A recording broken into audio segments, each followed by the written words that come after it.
اعوذ باللہ من الشیطان الرجیم بسم اللہ الرحمن الرحیم الحمدللہ والصلاة والسلام علی رسول اللہ وعلی آلہ وصحبہ اجمعین اشہد ان لا الہ الا اللہ واشہد ان محمدا عبدہ ورسولہ۔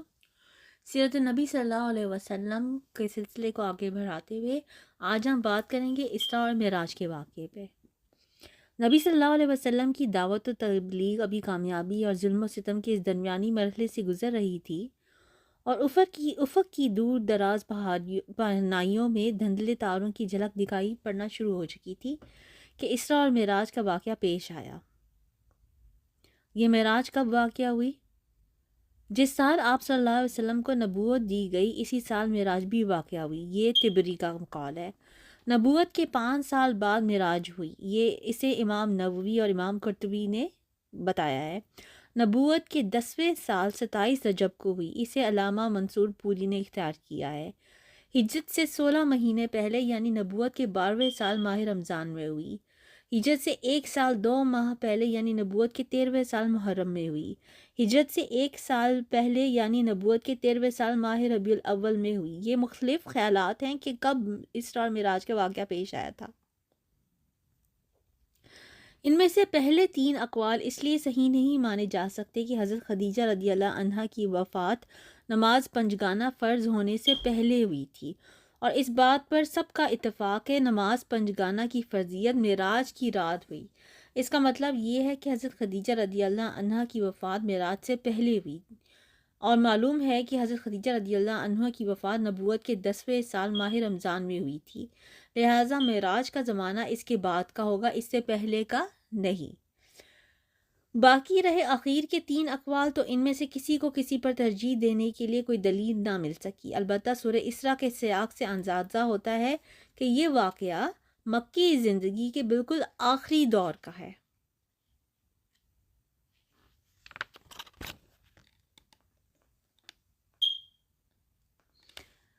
ابن قیم لکھتے ہیں کہ صحیح قول کے مطابق رسول اللہ صلی اللہ علیہ وسلم کو آپ صلی اللہ علیہ وسلم کے جسم مبارک سمیت براق پر سوار کر کے حضرت جبرائیل علیہ السلام کی معیت میں مسجد حرام سے بیت المقدس تک سیر کرائی گئی۔ پھر آپ صلی اللہ علیہ وسلم نے وہاں نزول فرمایا اور انبیاء علیہ السلام کی امامت فرماتے ہوئے نماز پڑھائی، اور براق کو مسجد کے دروازے کے حلقے سے باندھ دیا تھا۔ اس کے بعد اسی رات آپ صلی اللہ علیہ وسلم کو بیت المقدس سے آسمان دنیا تک لے جایا گیا۔ جبرائیل علیہ السلام نے دروازہ کھلوایا، آپ صلی اللہ علیہ وسلم کے لیے دروازہ کھولا گیا۔ آپ صلی اللہ علیہ وسلم نے وہاں انسانوں کے باپ حضرت آدم علیہ السلام کو دیکھا اور انہیں سلام کیا۔ انہوں نے آپ صلی اللہ علیہ وسلم کو مرحبا کہا، سلام کا جواب دیا، اور آپ صلی اللہ علیہ وسلم کی نبوت کا اقرار کیا۔ اللہ نے آپ صلی اللہ علیہ وسلم کو ان کے دائیں جانب سعادت مندوں کی روحیں اور بائیں جانب بدبختوں کی روحیں دکھلائیں۔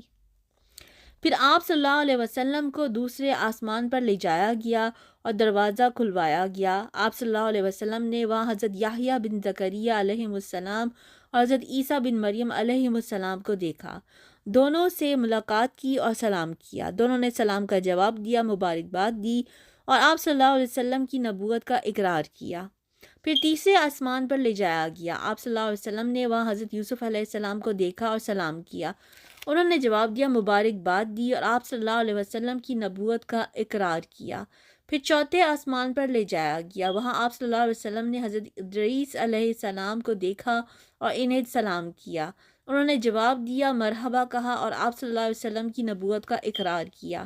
پھر پانچویں آسمان پر لے جایا گیا۔ وہاں آپ صلی اللہ علیہ وسلم نے حضرت ہارون بن عمران علیہ السلام کو دیکھا اور انہیں سلام کیا۔ انہوں نے جواب دیا، مبارکباد دی، اور اقرار نبوت کیا۔ پھر آپ صلی اللہ علیہ وسلم کو چھٹے آسمان پر لے جایا گیا۔ وہاں آپ صلی اللہ علیہ وسلم کی ملاقات حضرت موسیٰ بن عمران سے ہوئی۔ آپ صلی اللہ علیہ وسلم نے سلام کیا، انہوں نے مرحبا کہا اور اقرار نبوت کیا۔ البتہ جب آپ صلی اللہ علیہ وسلم وہاں سے آگے بڑھے تو وہ رونے لگے۔ ان سے کہا گیا، آپ کیوں رو رہے ہیں؟ انہوں نے کہا، میں اس لیے رو رہا ہوں کہ ایک نوجوان جو میرے بعد مبعوث کیا گیا، اس کی امت کے لوگ میری امت کے لوگوں سے بہت زیادہ تعداد میں جنت کے اندر داخل ہوں گے۔ اس کے بعد آپ صلی اللہ علیہ وسلم کو 7ویں آسمان پر لے جایا گیا۔ وہاں آپ صلی اللہ علیہ وسلم کی ملاقات حضرت ابراہیم علیہ السلام سے ہوئی۔ آپ صلی اللہ علیہ وسلم نے انہیں سلام کیا، انہوں نے جواب دیا، مبارکباد دی اور آپ صلی اللہ علیہ وسلم کی نبوت کا اقرار کیا۔ اس کے بعد آپ صلی اللہ علیہ وسلم کو سدرۃ المنتہا تک لے جایا گیا، پھر آپ صلی اللہ علیہ وسلم کے لیے بیت معمور کو ظاہر کیا گیا،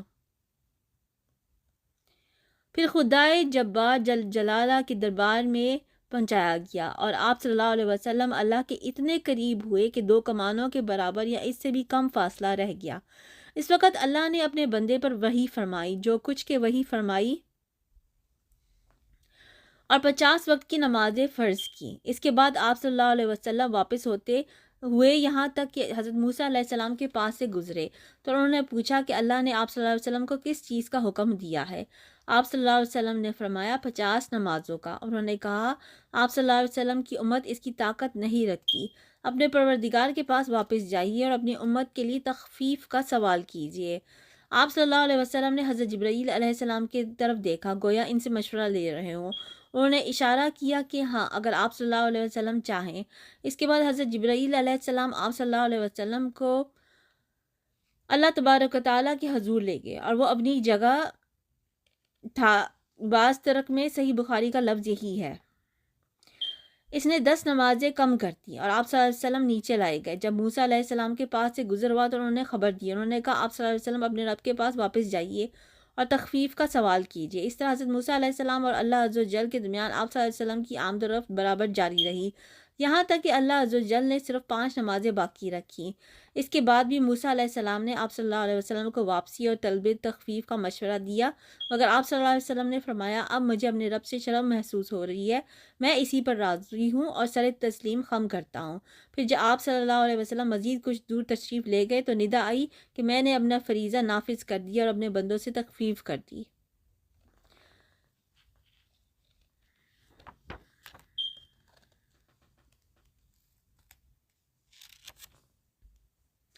اس دفعہ بھی نبی صلی اللہ علیہ وسلم کے ساتھ شق صدر سینہ چاک کیے جانے کا واقعہ پیش آیا اور آپ صلی اللہ علیہ وسلم کو اس سفر کے دوران کئی چیزیں دکھلائی گئیں۔ آپ صلی اللہ علیہ وسلم پر دودھ اور شراب پیش کیے گئے۔ آپ صلی اللہ علیہ وسلم نے دودھ اختیار فرمایا۔ اس پر آپ صلی اللہ علیہ وسلم سے کہا گیا کہ آپ صلی اللہ علیہ وسلم کو فطرت کی راہ بتائی گئی یا آپ صلی اللہ علیہ وسلم نے فطرت پا لی۔ اگر آپ صلی اللہ علیہ وسلم نے شراب لی ہوتی تو آپ صلی اللہ علیہ وسلم کی امت گمراہ ہو جاتی۔ آپ صلی اللہ علیہ وسلم نے جنت میں 4 نہریں دیکھی، 2 ظاہری اور 2 باطنی۔ ظاہری نہریں نیل اور فرات تھیں۔ اس کا مطلب غالباً یہ ہے کہ آپ صلی اللہ علیہ وسلم کی رسالت نیل اور فرات کے شاداب وادیوں کو اپنا وطن بنائے گی، یعنی یہاں کے باشندے نسلاً بعد نسلاً مسلمان ہوں گے، یہ نہیں کہ ان دونوں نہروں کے معنی کا منبع جنت میں ہے۔ واللہ عالم۔ آپ صلی اللہ علیہ وسلم نے مالک دروغہ جہنم کو بھی دیکھا، وہ ہنستا نہ تھا اور نہ اس کے چہرے پر خوشی اور بشاشت تھی۔ آپ صلی اللہ علیہ وسلم نے جنت و جہنم بھی دیکھی۔ آپ صلی اللہ علیہ وسلم نے ان لوگوں کو بھی دیکھا جو یتیموں کا مال ظلماً کھا جاتے ہیں، ان کے ہونٹ اونٹ کے ہونٹوں کی طرح تھے اور وہ اپنے منہ میں پتھر کے ٹکڑوں جیسے انگار سے ٹھوس رہے تھے جو دوسری جانب ان کے پخانے کے راستے سے نکل رہے تھے۔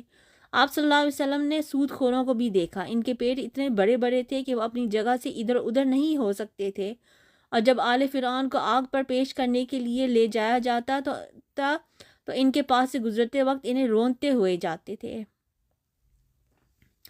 آپ صلی اللہ علیہ وسلم نے زنا کاروں کو بھی دیکھا، ان کے سامنے تازہ فربا گوشت تھا اور اسی کے پہلو بے پہلو سڑا ہوا چھیچرا بھی تھا۔ یہ لوگ تازہ فربا گوشت چھوڑ کر سڑا ہوا چھیچرا کھا رہے تھے۔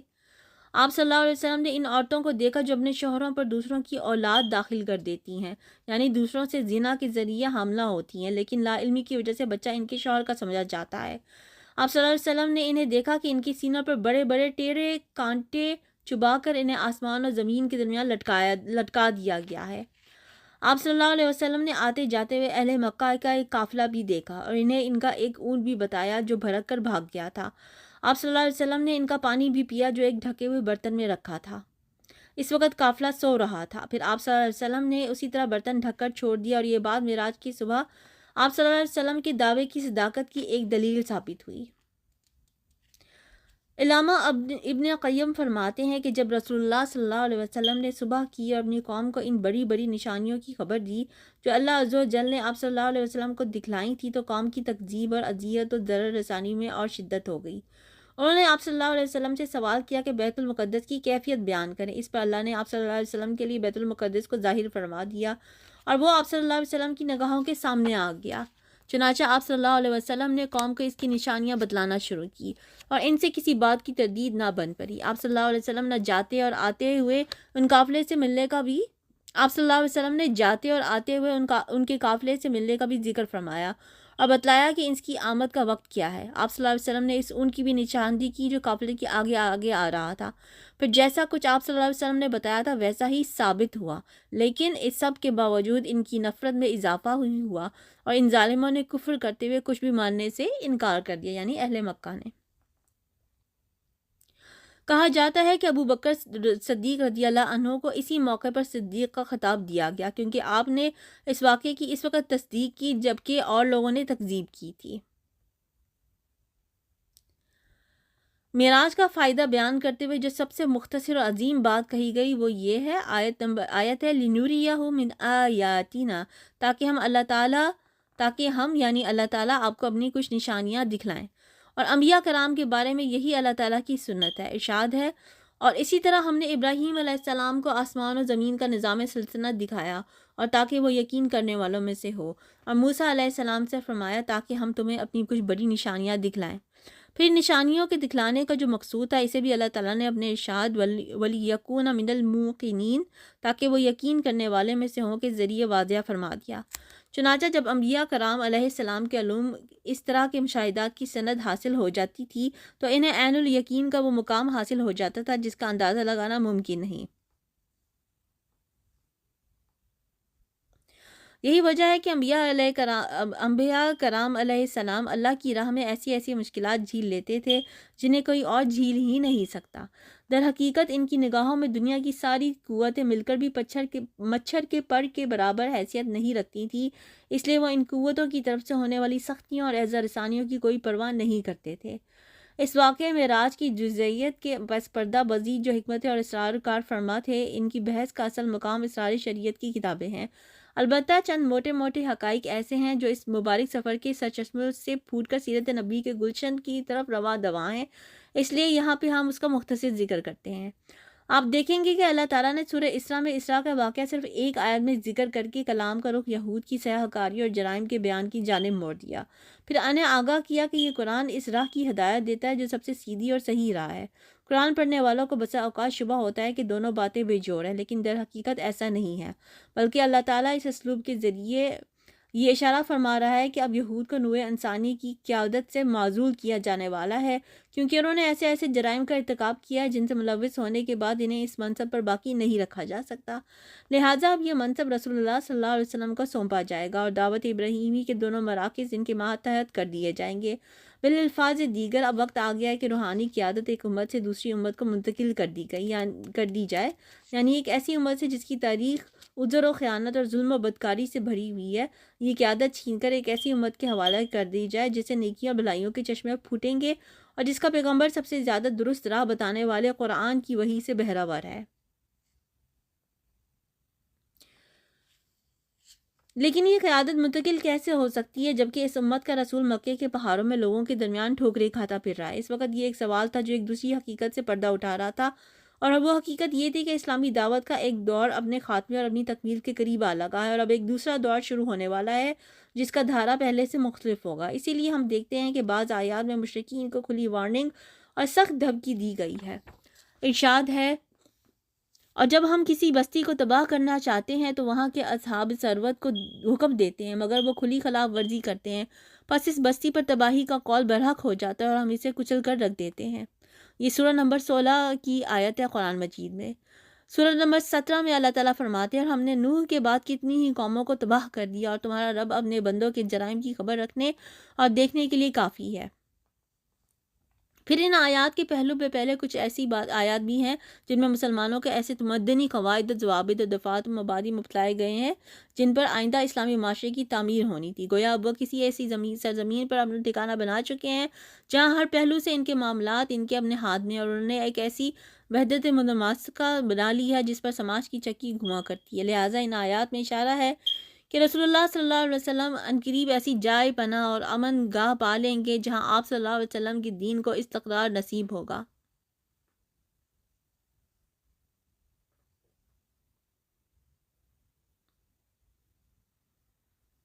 ٹھیک ہے، تو ظلم کے جو اندھیرے مکہ میں چھائے ہوئے تھے اس کے درمیان میں یہ واقعہ پیش آیا، اور اس واقعے سے ہم لوگ بھی یہ سبق لے سکتے ہیں کہ جتنا بھی ظلم کسی بھی انسان پہ اس دنیا میں ہو رہا ہو، جیسے کہ اس وقت ہو بھی رہا ہے بہت سارے علاقوں میں مسلمانوں کے ساتھ، لیکن اللہ کی مدد انشاءاللہ قریبی ہوگی اور قریبی جلدی پہنچے گی انشاءاللہ تعالی۔